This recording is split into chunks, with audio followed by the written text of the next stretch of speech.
साथियों नमस्कार, मेरा नाम है पवन कुमार। आपका स्वागत है इस कार्यक्रम में। जानकारी सुबह मिल चुकी है कि बहुजन समाज पार्टी में काफी समय बाद एक बड़ी बैठक होने जा रही है और इस बैठक में उत्तर प्रदेश के लगभग हजारों की संख्या में जो पदाधिकारी हैं, जो जिम्मेदार पद पर हैं, वो मौजूद होंगे। सवाल कई हैं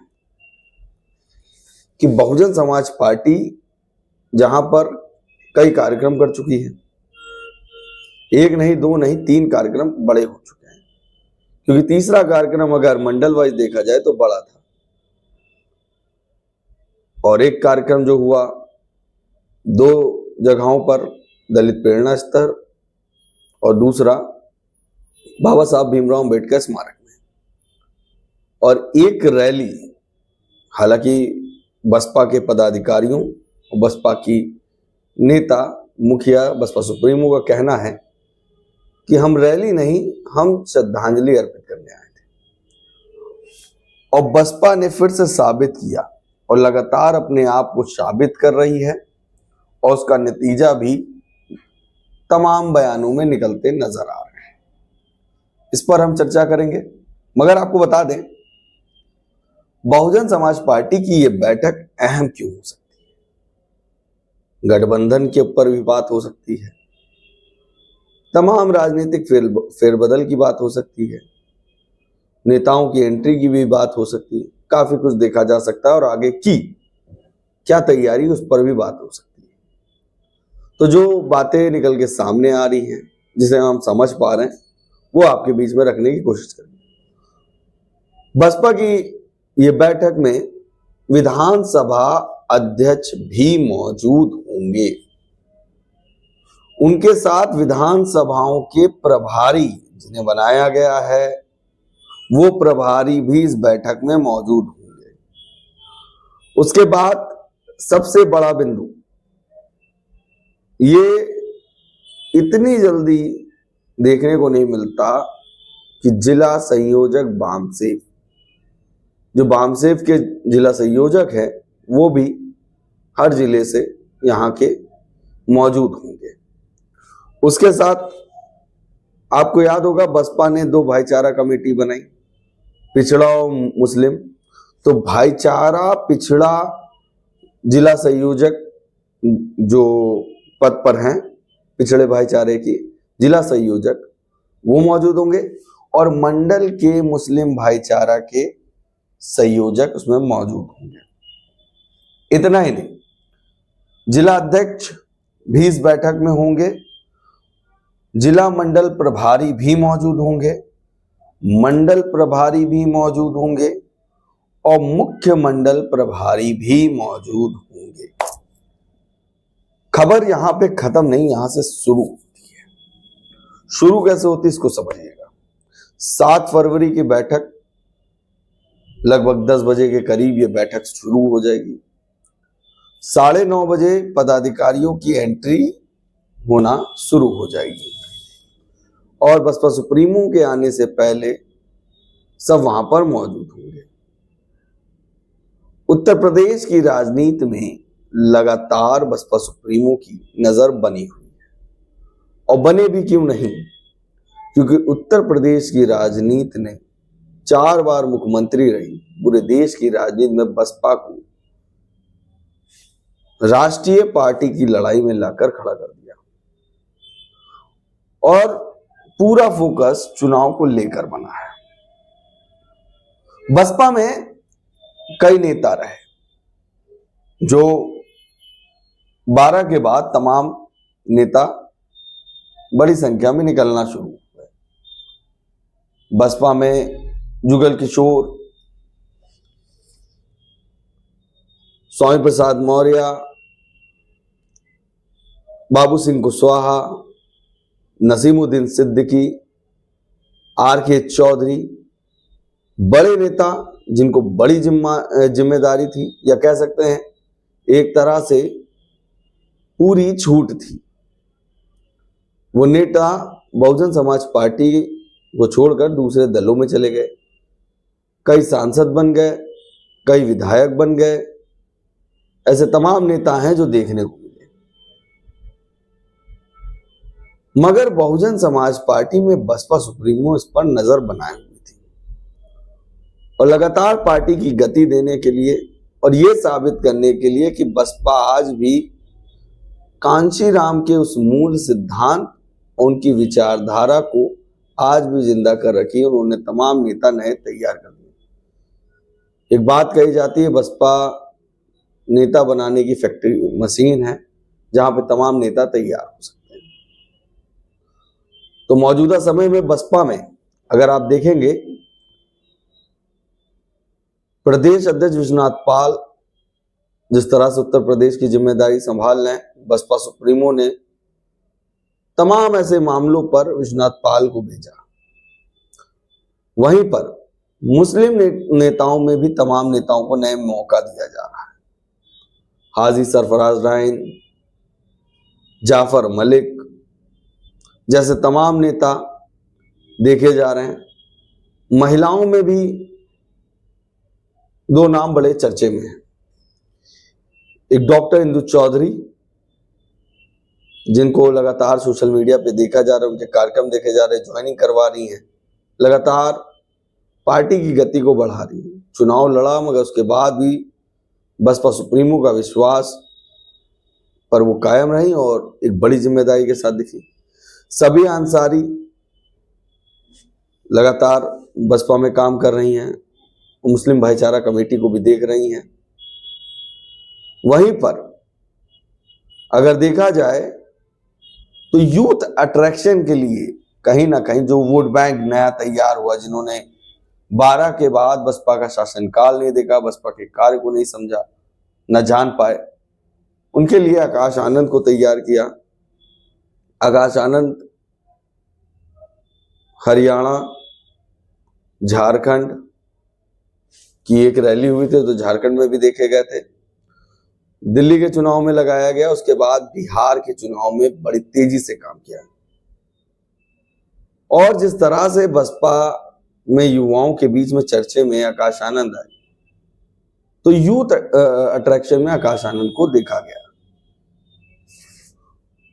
अब इस कार्यक्रम की रूपरेखा क्या हो सकती है, इसको थोड़ा समझने की कोशिश कर सकते थे। हो सकता है इस बैठक में कई बिंदुओं पर चर्चा हो, आगे की कार्यशैली, आने वाले दिनों में जिस तरह से खबरों में बना हुआ है कि आकाश आनंद के कार्यक्रम उत्तर प्रदेश में लगने हैं, उस पर चर्चा हो सकती है, जिसमें बड़ी जिम्मेदारी में भाईचारा कमेटी भी देखने को मिल सकती है। और सूत्र बताते हैं भाईचारा की, और ये खबरों में भी देखा गया, भाईचारा पिछड़ा और मुस्लिम उसके साथ बड़ी जिम्मेदारी के साथ बामसेफ भी दिखाई दे। आकाश आनंद के कार्यक्रम जो होने हैं उत्तर प्रदेश के हर जिले में, उस पर चर्चा हो सकती है। और इस बैठक में आकाश आनंद भी मौजूद हो सकते हैं, सतीश चंद्र मिश्रा मौजूद हो सकते हैं, क्योंकि एक ये बड़ी बैठक है उत्तर प्रदेश की। विश्वनाथ पाल रहेंगे, आनंद कुमार जो राष्ट्रीय उपाध्यक्ष हैं बहुजन समाज पार्टी में, वो भी मौजूद हो सकते हैं।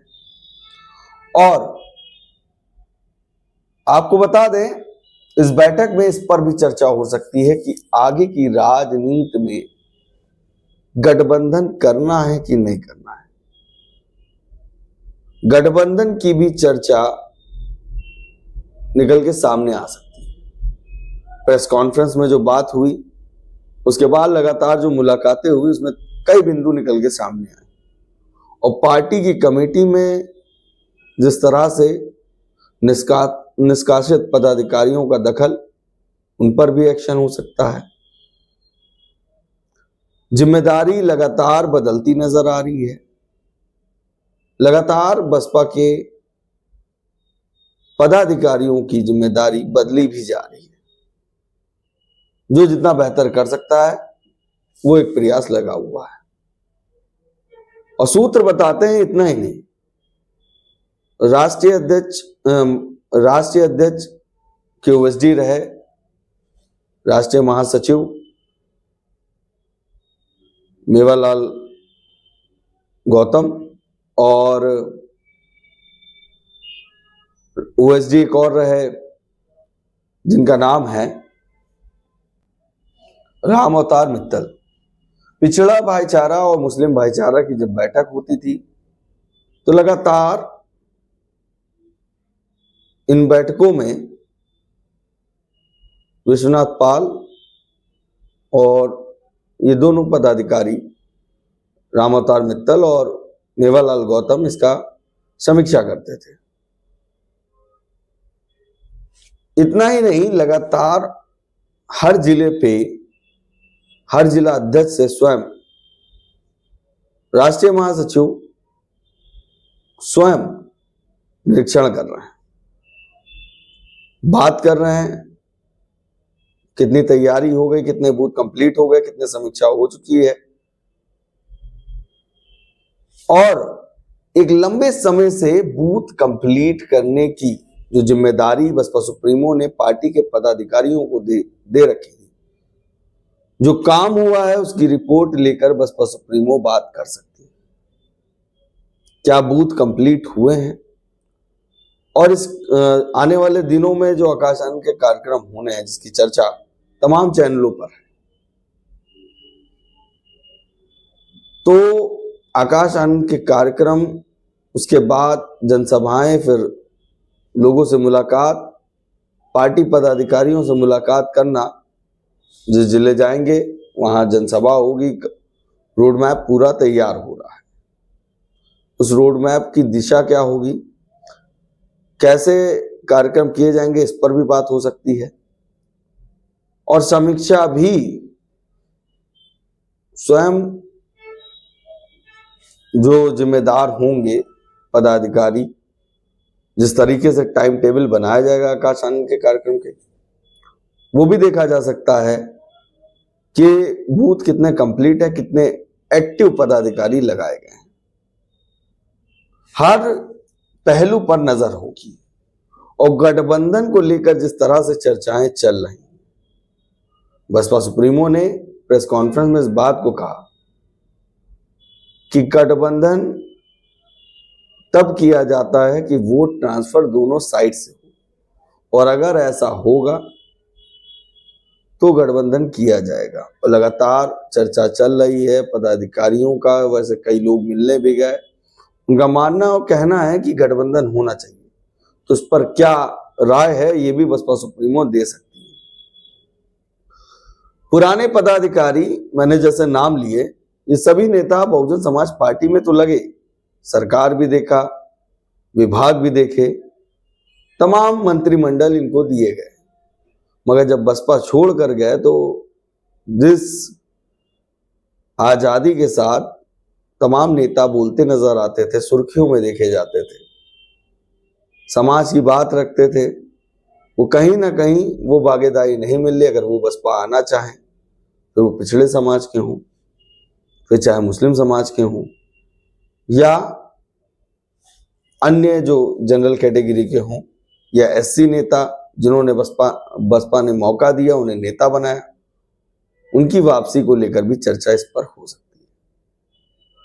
पूरी रूपरेखा तैयार की गई है और स्वयं बसपा सुप्रीमो ने इस बैठक को बुलाया है। आपको याद होगा बसपा सुप्रीमो ने कहा था 9 अक्टूबर को कि जैसा आप चाहते हैं अब वैसे ही काम होगा, उस तरीके से काम किया जाएगा। जैसा आपने हमारा सहयोग किया है वैसे ही आप आकाश आनंद का सहयोग करें। उत्तर प्रदेश की राजनीति में 2027 का चुनाव बड़ा मायने रखता है। एक विधायक की पार्टी की चर्चा लगातार बनी हुई है और जिस तरह से उसके बाद कार्यक्रम हुए, उन तमाम सवालों को बसपा सुप्रीमो ने बेदखल कर दिया उन चैनलों से और दिखा दिया कि आज भी हमारा वोटर हमारे साथ है।